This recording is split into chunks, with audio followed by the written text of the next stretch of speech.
Hello everyone! Today we will tell you about the 10 best new TV series. Don't forget to subscribe and click on the bell so you don't miss new videos. Sanctuary, A Witch's Tale. Sanctuary, a town where for hundreds of years, witches like myself live in the open.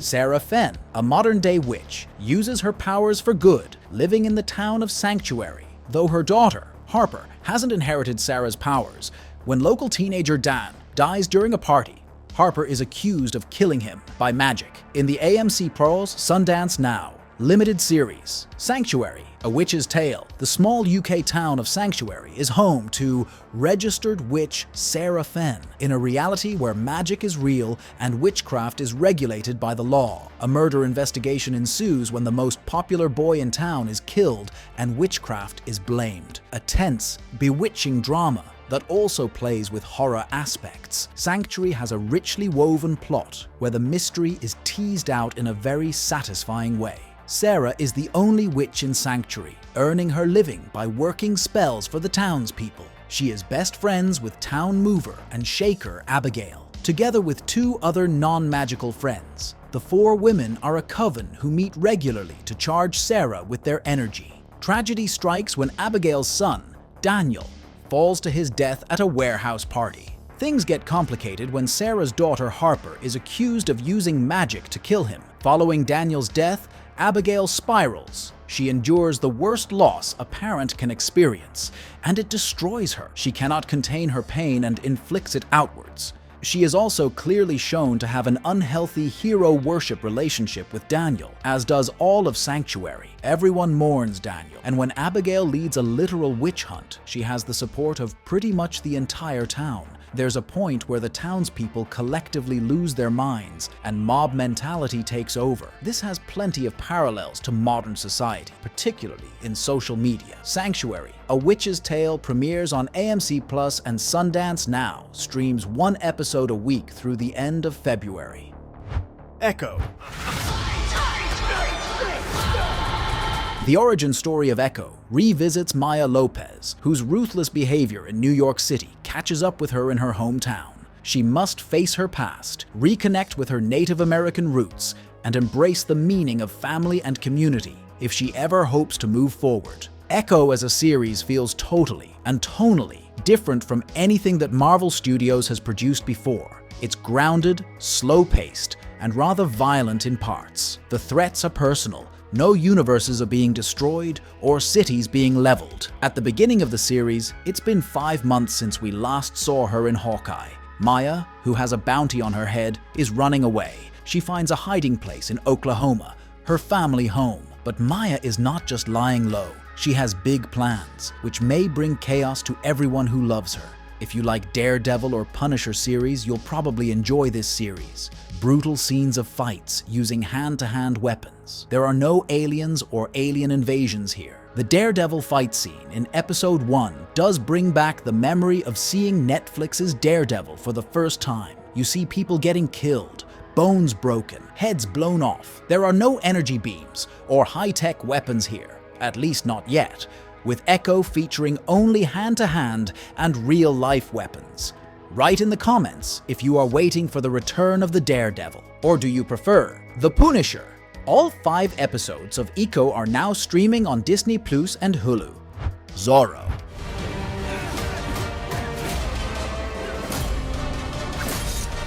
Do you remember the movie The Legend of Zorro from 2005? Or did you watch Zorro from 1975? 9 years have passed, and we can see a new version of this legendary character. Zorro is set in 1834 and follows Diego de la Vega, a young landowner with a personal vendetta who also masquerades as Zorro, a masked vigilante who defends California's oppressed. Zorro is a Spanish action-adventure series produced by Sequoia Studio and starring Miguel Bernardeo.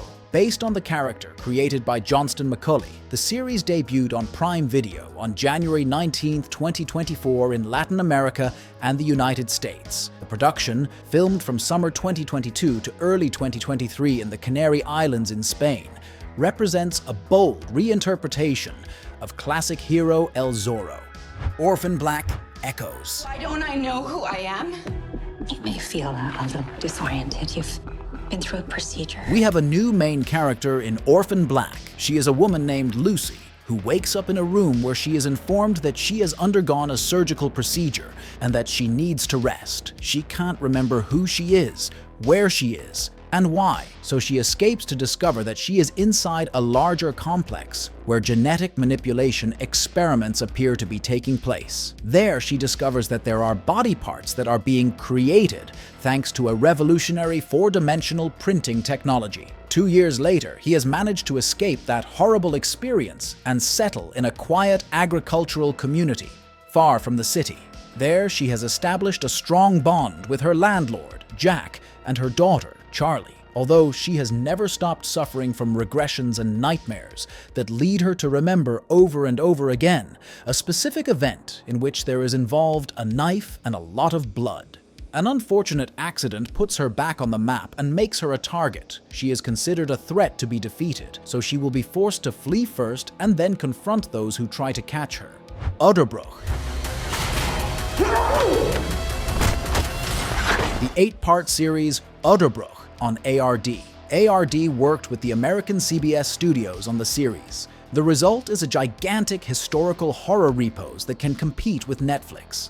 The final chapter of the Second World War began in April 1945 with the Battle of the Silo Heights. Almost 1 million Red Army soldiers faced 120,000 Wehrmacht soldiers. At least 10,000 dead remained on the battlefield.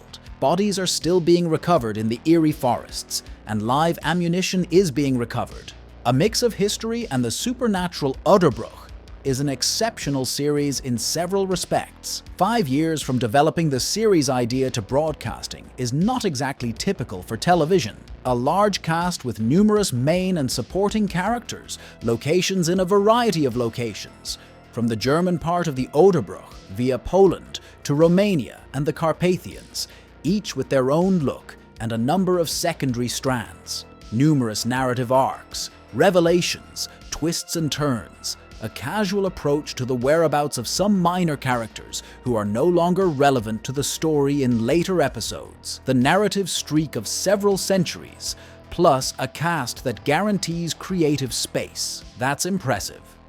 Yu Hakusho.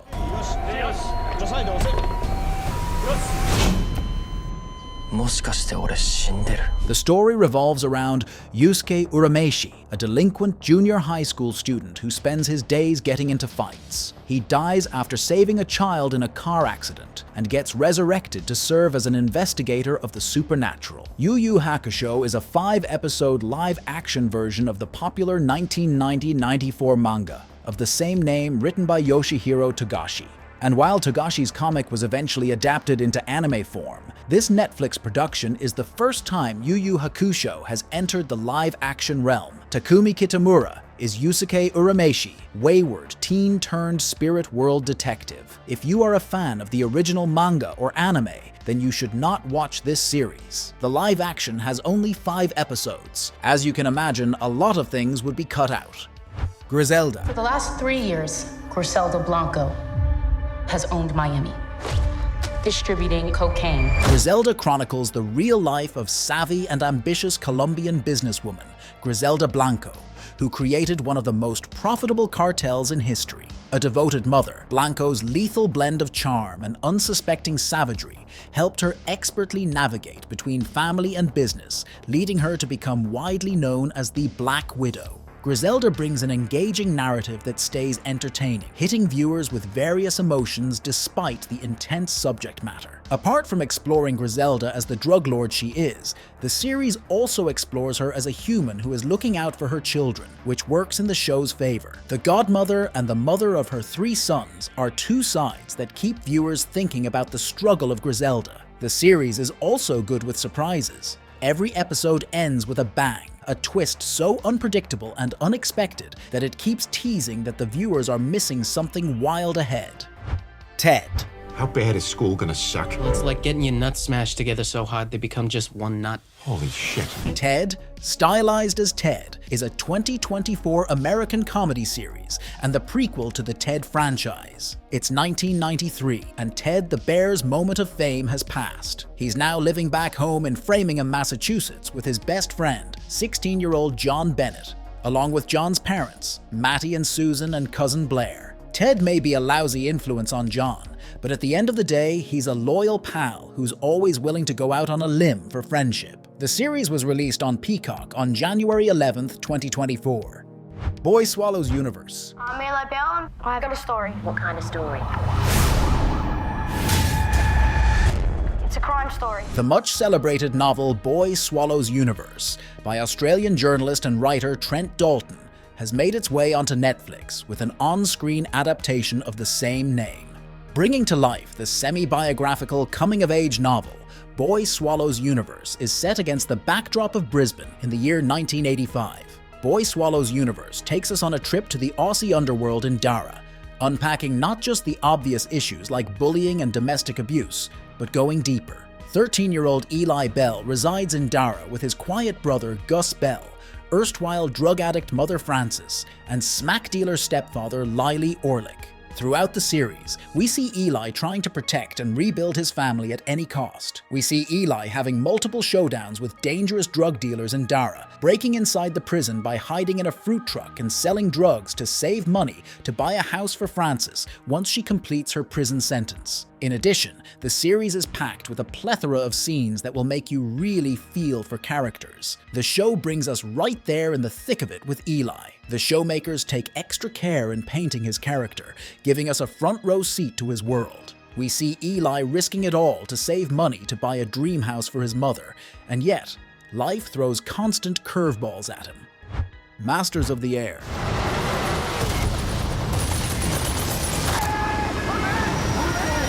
The third installment in a trilogy of Steven Spielberg and Tom Hanks produced WWT set miniseries, Masters of the Air offers a different perspective on the infamous war than its two predecessors. Unlike Band of Brothers and The Pacific, both of which tell decidedly on-the-ground stories, the new Apple TV Plus show focuses on the efforts of the 100th Bomb Group, a United States Air Force outfit of B-17 pilots and crewmen that was tasked with helping the Allies take control of Europe by dropping bombs on Nazi-controlled regions of the continent. Like the previous two WW2 shows by Spielberg and Hanks, Masters of the Air is also incredibly epic and poignant.